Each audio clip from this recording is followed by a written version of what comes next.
Γεια σας, είμαι ο Γιάννης Καράμπελας από την Net Studio. Αυτό είναι το δεύτερο βίντεο για το πώς να βελτιστοποιήσετε το site σας ή το ηλεκτρονικό σας κατάστημα. Αν δεν έχετε δει το πρώτο βίντεο, πηγαίνετε δείτε πρώτα αυτό και μετά επιστρέψτε εδώ. Θα σας περιμένω.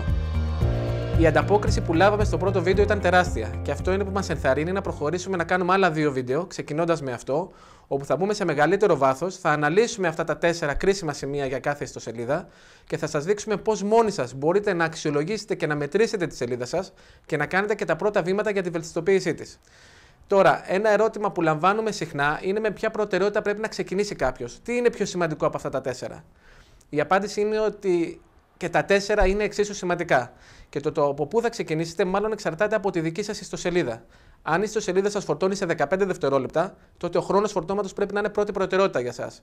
Αν ήδη η σελίδα σας βρίσκεται σε κάποιο καλό σημείο, δηλαδή φορτώνει σε 2, 3 ή 4 δευτερόλεπτα, ίσως δεν πρέπει να είναι πρώτη προτεραιότητα και θα πρέπει να επικεντρωθείτε στο checkout ή στα calls to action. Όπως και να έχει, η βελτίωση αυτών των 4 σημείων δεν είναι κάτι που γίνεται μία φορά και τελειώσαμε. Είναι μια συνεχής διαδικασία, οπότε δείτε το σαν κύκλους βελτιστοποίησης, τους οποίους θα περνάτε ξανά και ξανά ιστοδιεινικές. Σε αυτό το βίντεο όμως θα επικεντρωθούμε στο χρόνο φορτώματος. Κατεβάστε και εκτυπώστε το PDF που συνοδεύει αυτό το βίντεο, ώστε να κρατάτε σημειώσεις πάνω εκεί, παράλληλα με αυτά που θα βλέπετε. Τώρα, κάποια από τα πράγματα που θα σας προτείνω πιθανόν να μην μπορούν να εφαρμοστούν αν το site σας φιλοξενείται σε ένα οικονομικό πακέτο μαζικής φιλοξενίας. Πιθανόν να πρέπει να αναβαθμιστείτε σε κάτι πιο επαγγελματικό. Και το ερώτημα που πιθανόν να γίνει από πολλούς είναι ότι είναι αυτή καιρή για να κάνω ανοίγματα, είναι καιρή για να αυξήσω τα κόστη της φιλοξενίας της ιστοσελίδας μου. Η απάντηση είναι ότι καταλαβαίνω ότι βρισκόμαστε σε δύσκολους καιρούς, όμως σε αυτούς τους δύσκολους καιρούς υπάρχουν επιχειρηματίες που κάνανε τις σωστές επενδύσεις, κάνανε τα σωστά ανοίγματα, τα σωστά βήματα και όχι μόνο αναπτύξαν τις επιχειρήσεις τους, αλλά χτίσανε επιχειρήσεις από το μηδέν. Έχουμε δεκάδες τέτοια παραδείγματα, όπως ο Διονύσης και ο Γιώργος ο Ζήβας με το We Love Supermarket και το We Love Toys, το οποίο το φτάσανε να κάνουν online εκατομμύρια τζίρο, χωρίς μάλιστα να έχουν προηγούμενη εμπειρία στο αντικείμενο. Όπως επίσης ο Λευτέρης ο Τσάκος με το getdeline.gr, ο οποίος δεν προλαβαίνει να καλύψει τη ζήτηση και προσλαμβάνει συνεχώς κόσμο. Όπως ο Θανάσης ο Λικούδης με το publish.com, ο οποίος μέσα από το σπίτι ξεκίνησε πριν από 3 χρόνια και έχει φτάσει να έχει μια πάρα πολύ αξιοπρεπή επιχείρηση. Πολύ θα μου άρεσε τώρα να σας πω ότι αυτοί πετύχανε επειδή συνεργαστήκανε μαζί μας. Δεν είναι έτσι.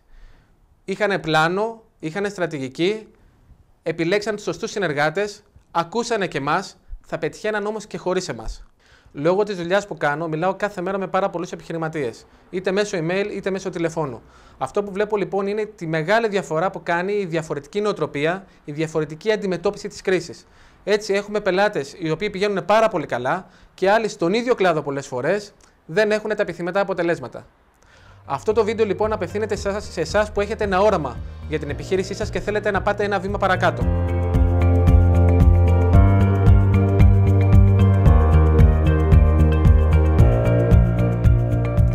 Ας δούμε λοιπόν ποια είναι τα βήματα για να κάνουμε το site σας πιο γρήγορο. Πριν όμως φτάσουμε σε αυτό το σημείο, το πρώτο πράγμα που πρέπει να κάνουμε είναι να μετρήσουμε το πόσο γρήγορο είναι αυτή τη στιγμή το site σας. Και για να το μετρήσουμε, θα σας δείξω λίγο θεωρία. Θα ακολουθήσουν 2 με 3 λεπτά τεχνικών πληροφοριών. Μην απογοητευτείτε αν δεν γίνουν όλα κατανοητά. Αμέσως μετά θα σας δείξω από τον υπολογιστή ποια εργαλεία θα χρησιμοποιήσετε και ποια βήματα θα ακολουθήσετε ώστε αμέσως να πάρετε τις απαντήσεις για το πόσο γρήγορα φορτώνει αυτή τη στιγμή η ιστοσελίδα σας. Πάμε να δούμε λοιπόν τι συμβαίνει όταν καλούμε να φορτώσουμε μία σελίδα. Μπαίνουμε από τον browser σε ένα site και το πρώτο πράγμα που ζητάμε από αυτό το site είναι ένα αρχείο που περιέχει την HTML της αρχικής σελίδας. Η HTML είναι ένα αρχείο κειμένου που περιλαμβάνει τα κείμενα της αρχικής σελίδας καθώς και τα link προς τα αρχεία που πρέπει να φορτώσει η σελίδα για να εμφανιστεί σωστά. Έτσι λοιπόν από την HTML φορτώνουν τα αρχεία CSS, τα οποία είναι τα αρχεία που περιγράφουν την εμφάνιση της σελίδας. Εδώ ορίζονται τα μεγέθη των γραμματοσυρών, οι αποστάσεις, τα χρώματα της σελίδας. Φορτώνονται επίσης τα αρχεία JS, τα αρχεία JavaScript δηλαδή, τα οποία είναι υπεύθυνα για τις λειτουργίες της σελίδας, τα pop-up, τα μενού τα οποία ανοίγουν και κλείνουν και ό,τι κινείται πάνω στη σελίδα. Τις εικόνες της σελίδας, γράφω images, εικόνες, φωτογραφίες, λογότυπα, εικονίδια είναι εδώ πέρα, καθώς και τις γραμματοσυρές. Γράφω fonts. Αν υποθέσουμε λοιπόν ότι ο όγκος όλων αυτών είναι 1 MB, κάτι που είναι πολύ τυπικό στις μέρες μας για μια σύγχρονη ιστοσελίδα, τότε 50 KB από αυτά μπορεί να είναι λόγω της HTML, 300 KB λόγω των αρχείων CSS, άλλα 300 τα αρχεία JS, άλλα 200 οι φωτογραφίες και τα εικονίδια και τα γραφικά και άλλα 150 KB οι γραμματοσυρές. Αυτά νομίζω κάνουν 1 MB σύνολο. Αυτό είναι βέβαια ένα παράδειγμα πολύ κοντά σε μια τυπική σύγχρονη ιστοσελίδα. Αυτός λοιπόν είναι ο όγκος που θα κληθούμε να κατεβάσουμε στον υπολογιστή μας. Όσο μεγαλύτερος είναι αυτός ο όγκος, τόσο πιο πολύ αργεί να φορτώσει η ιστοσελίδα. Αν ο επισκέπτης πάει και μπει σε μια δεύτερη υποσελίδα αυτού του site, πάλι θα πρέπει να κατεβεί η HTML, αλλά αυτά εδώ τα υπόλοιπα στοιχεία κατά βάση είναι κοινά. Το πιο πιθανό είναι απλά να αλλάζουν κάποιες επιπλέον φωτογραφίες που ίσως βρίσκονται στην επόμενη σελίδα. Άρα τη δεύτερη φορά θα πρέπει να κατεβούν μόνο αυτά τα 50 KB της HTML της δεύτερης σελίδας. Έτσι λοιπόν, όταν θέλουμε να μετρήσουμε το βάρος και την ταχύτητα της σελίδας μας, πρέπει να μετρήσουμε ουσιαστικά 4 τιμές. Θέλουμε να μετρήσουμε τον όγκο και την ταχύτητα της σελίδας όταν πρωτομπαίνουμε στο site και δεν έχουμε αποθηκευμένα στον browser μας αυτά τα στοιχεία, και τον όγκο και την ταχύτητα της σελίδας όταν μπαίνουμε σε μια δεύτερη, τρίτη και τέταρτη σελίδα. Πάμε λοιπόν στον υπολογιστή να δούμε πώς μπορούμε να μετρήσουμε το χρόνο φορτώματος κάθε ιστοσελίδας. Όπως βλέπετε, έχω ανοίξει το netstudio.gr στον Chrome browser και αυτό που θα κάνω είναι να επιλέξω από το μενού More Tools, Developer Tools. Αυτό ανοίγει ένα παράθυρο με πληροφορίες για προγραμματιστές στα δεξιά της οθόνης. Θα επιλέξω τις τελίτσες που είναι πάνω δεξιά και μετά Dockside Bottom, ώστε να πάει το παράθυρο κάτω, ώστε να έχουμε περισσότερη άνεση και να βλέπουμε καλύτερα. Επιλέγουμε λοιπόν την καρτέλα Network, απενεργοποιώ τα δύο μπλε κουμπιά που είναι στο View, βεβαιωνόμαστε ότι είναι επιλεγμένο στα φίλτρα το All και θα πατήσω Disable Cache, ώστε να προσομοιάσουμε την εμπειρία του χρήστη, ο οποίος πρωτομπαίνει στην ιστοσελίδα μας και δεν έχει κατεβάσει κανένα στοιχείο ήδη στον υπολογιστή του. Αφού λοιπόν έχουμε σετάρει το εργαλείο, είμαστε έτοιμοι να κάνουμε τη μέτρηση. Η μέτρηση γίνεται απλά ξαναφορτώνοντας τη σελίδα. Έτσι λοιπόν θα πατήσω στο λογότυπο της NetStudio και αμέσως βλέπουμε την ανάλυση όλων των στοιχείων που την απαρτίζουν, αλλά το πιο σημαντικό, βλέπουμε στο κάτω μέρος του browser το χρόνο φορτώματος, ο οποίος είναι στην προκειμένη περίπτωση 2,6 δευτερόλεπτα. Αμέσως αριστερά βλέπουμε τον όγκο των δεδομένων που μετακινήθηκαν, οπότε έχουμε αμέσως και εύκολα τις δύο τιμές που μας απασχολούν. Μπορούμε να ξανακάνουμε τη μέτρηση 1 ή 2 φορές επιπλέον, γιατί κάθε φορά πιθανόν να υπάρχουν μικρές διακυμάνσεις λόγω παραγόντων που έχουν να κάνουν με την ταχύτητα του δικτύου. Έτσι λοιπόν τώρα η σελίδα φόρτωσε σε 1,6 δευτερόλεπτα, ο όγκος δεδομένων φυσικά είναι ο ίδιος. Ένα σημαντικό στοιχείο που πρέπει να κοιτάξουμε σε αυτό το σημείο είναι ότι αν σκρολάρουμε στο πάνω μέρος του πίνακα με τα στοιχεία της ιστοσελίδας, η πρώτη γραμμή είναι το document, δηλαδή το αρχείο HTML από το οποίο αποτελείται η ιστοσελίδα. Αυτό είναι πάρα πολύ σημαντικό, γιατί κανένα άλλο στοιχείο δεν μπορεί να ξεκινήσει να φορτώνει αν δεν ολοκληρωθεί το φόρτωμα της HTML. Στην προκειμένη περίπτωση φόρτωσε σε 103 millisecond. Αν στη δικιά σας ιστοσελίδα δείτε εδώ πέρα χρόνους οι οποίοι ξεπερνούν το μισό δευτερόλεπτο, τότε είναι ένα σημείο από τα πρώτα που θα πρέπει να εστιαστείτε και να το βελτιώσετε, γιατί θα κάνει αμέσως μία διαφορά. Πάμε να κάνουμε όμως και μία μέτρηση για τους χρήστες που έχουν ξαναμπεί στην ιστοσελίδα. Για να δούμε τον χρόνο αυτόν, θα απενεργοποιήσουμε το Disable Cache και θα ξανακάνουμε πάλι άλλη μία μέτρηση. Τώρα η σελίδα φόρτωσε σε πολύ λιγότερο χρόνο, σε μόλις 754 millisecond, και ο όγκος των δεδομένων φυσικά είναι πολύ μικρότερος. Με αυτόν τον τρόπο λοιπόν μπορούμε να έχουμε πάρα πολύ εύκολα, χωρίς επιπλέον εργαλεία, το χρόνο φορτώματος και τον όγκο της ιστοσελίδας μας, τόσο για τους νέους επισκέπτες όσο και για αυτούς που έχουν ξανάρθει. Θα ήθελα να σας δείξω όμως άλλο ένα πάρα πολύ χρήσιμο εργαλείο. Πρόκειται για το Page Speed Insights της Google, το οποίο μας επιτρέπει να εισάγουμε όποια σελίδα θέλουμε να μετρήσουμε, και αυτό, αφού κάνει μία ανάλυση, μας δίνει 3 βαθμολογίες μαζί με συστάσεις βελτίωσης. Έτσι λοιπόν βλέπουμε τη βαθμολογία για κινητά, βλέπουμε την εμπειρία του χρήστη, που σημαίνει το πόσο καλά είναι σχεδιασμένη η ιστοσελίδα για τους επισκέπτες που μπαίνουν από κινητές συσκευές, δηλαδή ταμπλέτες και κινητά, καθώς επίσης βλέπουμε και τη βαθμολογία για επιτραπέζιους υπολογιστές. Κάτω από κάθε βαθμολογία μπορούμε να δούμε τις συστάσεις για το τι μπορούμε να διορθώσουμε και πατώντας στο δείτε πώς μπορείτε να επιδιορθώσετε, βλέπουμε αναλυτικά τα αρχεία τα οποία πιθανόν να προξενούν την καθυστέρηση στην ιστοσελίδα μας. Έτσι λοιπόν αυτό είναι άλλος ένας πολύ καλός μπούσουλας από τον οποίο μπορούμε να πάρουμε πληροφορίες για το που πρέπει να κοιτάξουμε για την επιτάχυνση της σελίδας μας.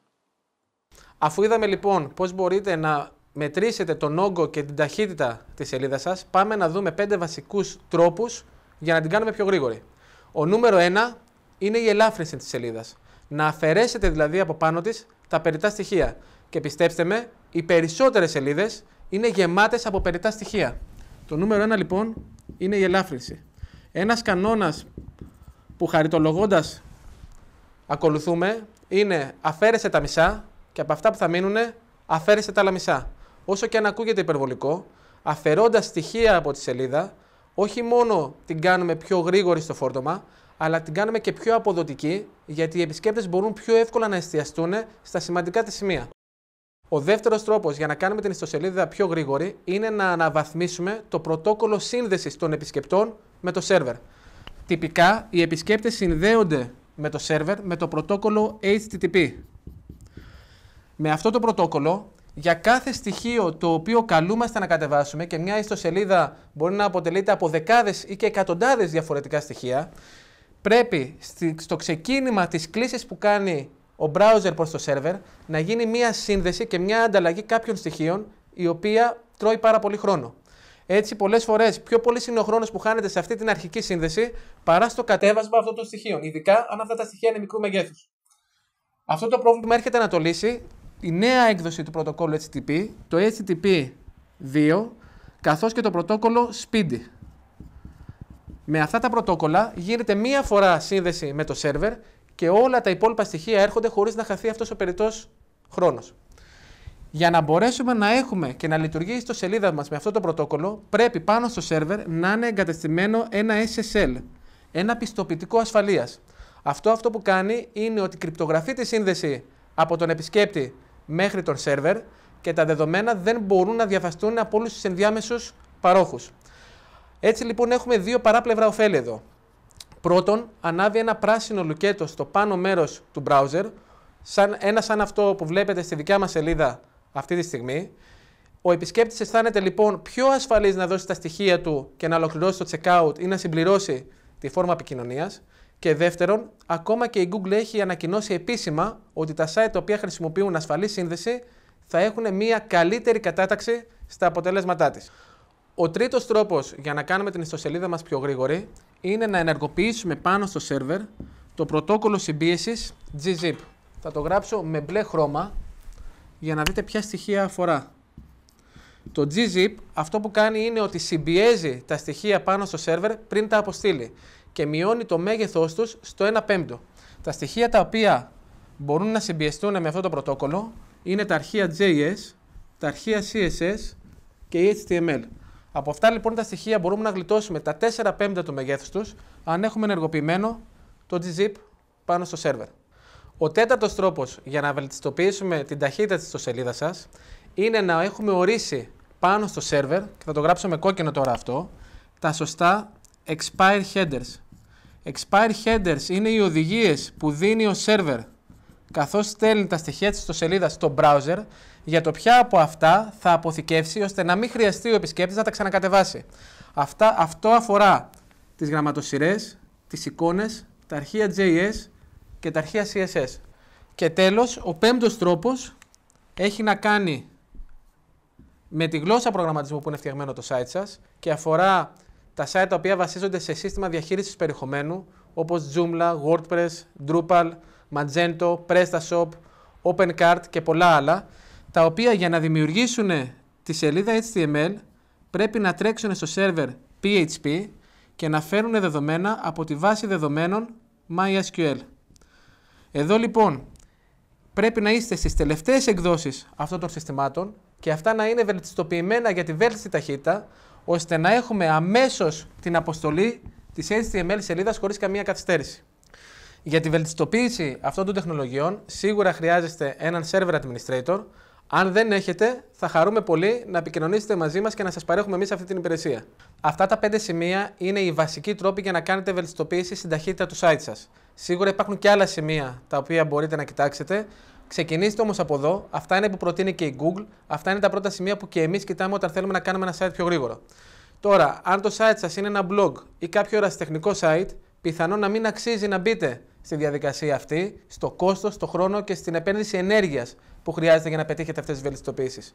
Αν το site σας όμως είναι ηλεκτρονικό κατάστημα ή ένα site από το οποίο προσδοκάτε να σας έρθουν νέοι πελάτες, κάθε κλάσμα δευτερολέπτου κάνει διαφορά. Σύντομα θα ακολουθήσει το τρίτο βίντεο που θα μιλάμε για τη σαφήνεια του site σας. Θα εξηγούμε πώς μπορείτε να το κάνετε πιο ξεκάθαρο, πιο πολυσιακό, πιο μαγνητικό για τους επισκέπτες σας, ώστε να μειωθεί το bounce rate και να αυξηθεί το conversion rate. Μείνετε συντονισμένοι, εισάγοντας το email σας κάτω από αυτό το βίντεο, ώστε να ενημερωθείτε μόλις είναι διαθέσιμο. Παράλληλα, αφήστε μας τα σχόλιά σας.